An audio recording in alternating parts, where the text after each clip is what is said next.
2026-yilda bularni umuman olmayli. Birinchisi bu Intel Core i7 12700D bilaman do'stlar, bu prosessor yaxshi ko'radiganlar bor va haligacha shu prosessorda sborka yig'ayotganlar ham bor. Lekin do'stlar 2026-yilda, даже 2025-yilda ham bu prosessorda kompyuter yig'ish bu hech qanaqa logikaga va hech qanaqa mantiqqa to'g'ri kelmaydigan ish bo'lardi. Tushuntiraman nimaga. Hozirgi paytda do'stlar bu prosessor narxi neadekvat narxga oshib ketgan, taxminan $265 turibdi.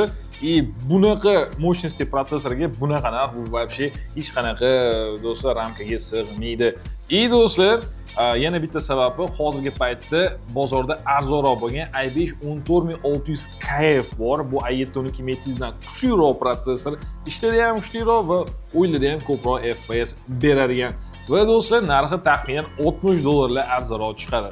Va sizlarga savol, ham kuchliroq, ham $60 arzonroq bo'lgan prosessor olasizlarmi yoki ham kuchsizroq, ham $60 qimmatroq bo'lganimi? Menimcha i5 olib qo'ygan yaxshiroq. Ikkinchi video karta bu GTX 1650. Haligacha ham do'stlar bu video karta bor bozorimizda, no ko'pchilik ofitsial krupniy vendorlar bu video kartani o'zi chiqarishdan to'xtatib bo'lishgan va hozirgi paytda katta vendorlarni olgan bo'lsa, Asus, MSI, Gigabyte kabi, ularda hozir eng minimal video karta bu RTX 3050 bo'lib qolgan va u ham 1 yildan keyin 5050 ga almashadi. Shuning uchun do'stlar, hozirgi paytda narxni olgan bo'lsak, taxminan $145-$150 gacha sotishyapti shu video kartani.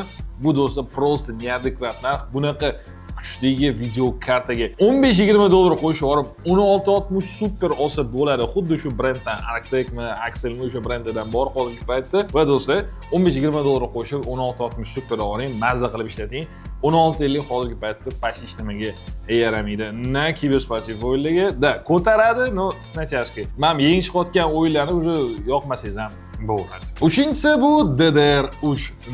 Do'stlar, bilaman hozirgi paytda DDR5, DDR4lar narxi kosmosga uchib ketgan, lekin bu degani do'stlar DDR3 darajasiga qaytish degan gap yo'q. Shuning uchun do'stlar, kompyuter yig'yapsizmi 2026-yilda o'lim deganda DDR4 bo'lishi kerak. Agarda bu DDR4 ga ham byudjet yetmayaptimi, unda plus yig'ib turing. Brato'la shu DDR4, желательно DDR5 da kompyuter yig'ib oling va mazza qilib kelajagiga bor kompyuterni ishlating. DDR3 do'stlar, hozirgi paytda ayniqsa Windows 11 da ishlaydigan kompyuterlarni oladigan bo'lsak, pashti hech nimaga yaramaydi va do'stlar shu taxminan 4-5 oy asosiy kompyuter sifatida DDR3 da yig'ilgan kompyuter ishlatgan odam sifatida sizlarga aytaman. Mazza qilmaysizlar. To'rtinchisi bu 128 va 256 GB li SSDlar, ayniqsa SATA-lari. Operativkada bo'lganda ham SSDlar narxlari oshib ketgan, lekin do'stlar, qaranglar. SSDni bitta no tarafi bor, hardga nisbatan unda srok godность, ya'ni TBW degan parametri bor, ya'ni unga qancha terabayt yozib o'chirsa bo'ladigan. Va SSDning obyomi qancha kam bo'lsa, shuncha bu parametr juda ham past bo'ladi. Bu даже bu problema emas. Bu SSDlarga, chunki qaranglar. Windows 11 yozdingiz, unga Vortex yozdingiz, bo'ldi. 128 to'l bo'ldi. Unga na Counter, na Dota, na shunga o'xshagan narsa yoza olasiz. Prosta Windows, Microsoft Office, Google, Telegram bo'ldi. Bosh hech nimaga yaramaydi. 256 GB ham o'zi maslahat bermaydi, lekin sizga Office'ni ishlash uchun, shu Google Chrome, YouTube ko'rib o'tirish uchun kerak bo'lsa, unda minimum o'ldim degani shuni olsangiz bo'ladi. Maslahatim hozirgi paytda narxlar oshgan, hech bo'lmaganda 512 GB qilib ishlating. Ishoning, SSD sal ko'proq yetadi. Chunki yana bir aytib o'taman, SSD ning obyomi, hajmi qancha kichkina bo'lsa, uni TBW si shuncha kamroq bo'ladi. Demak, unga ma'lumot yozib o'chirish возможностьlari, imkoniyatlari juda kam bo'ladi. Va aytaylik, 1 terabaytli SSD olasiz, u sizga 3-4 yilga yetib berdi. 128 talik olasiz, 6 oyga bormay уже yetib keldi. Va garantiyasi ham do'stlar, bu yoqda уже sizga yordam bermaydi.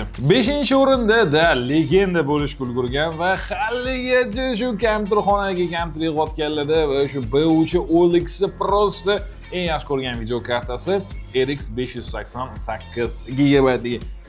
Shunaman do'stlar, 8 GB 1650 dan kuchliroq va arzonroq chiqadi. Lekin do'stlar, baribir 2026-yilda yashayapmiz.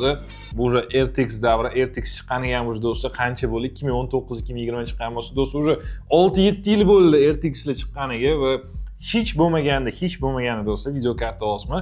Mayli shu BIOS'ini olsangiz ham RTX 2060 superdan boshlab oling. Shu video kartangizni hozirgi chiqayotgan o'yinlarni ham bo'lmaydi maza qilib o'ynang. Chunki yangi chiqayotgan o'yinlarni oladigan bo'lsak, tut ju samani Wukong oladigan bo'lsak, Doom Dark Ages oladigan bo'lsak, yangi Mafia даже mana bu Resident'larni oladigan bo'lsak, do'stlar, bunaqa o'yinlar bu RX 580 просто mazasi qochib qoladi. Uni 8 GB ham hech qanaqasiga yordam bermaydi. Do'stlar, pasportcha oladigan bo'lsak, 99 va 9% RX 580 video kartalar hammasi refab, ya'ni Xitoy podvollar qaytadan yasab chiqilgan, bir-biridan narsasini olib qo'yishgan, takoy Frankensteinroq video kartalar bo'ladi va driverlarda shunaqa muammosi ko'p, siniy ekranlari voydod doras, ishoning bunaqa video karta ishlataman. Shuning uchun, tim bo'lib narxi ham oshib ketgan. Oldin $80 atrofida turadi, hozir 100 dan oshib ketgan, 115 sotishyapti. Voy, neadekvat narxda 10 yillik video karta uchun. Shuning uchun do'stlar, video karta olmoqchimisiz 2026-yilda tanlovingiz kamida 20-60 super bo'lsin, mana shunda adashmaysiz. Mana shunaqa gapni do'stlar, mana shu aytib o'tganlarim sizlarga umuman maslahat bermayman va ishoninglar, mana shu maslahatlarimga quloq solsanglar kam bo'lmaysizlar. Va do'stlar, shu kanalimiz o'sishda davom etyapti va shuning uchun sizlar bizani qo'llab-quvvatlaysiz degan umiddamiz. Shuning uchun like bosib, mana shu videoga kommentariy bosing va albatta bizga obuna bo'lib qo'yishni unutmanglar, chunki bundan keyingi videolar bundan ham zo'rroq chiqadi. Hammaga xayr, sizlar bilan Ibrohim.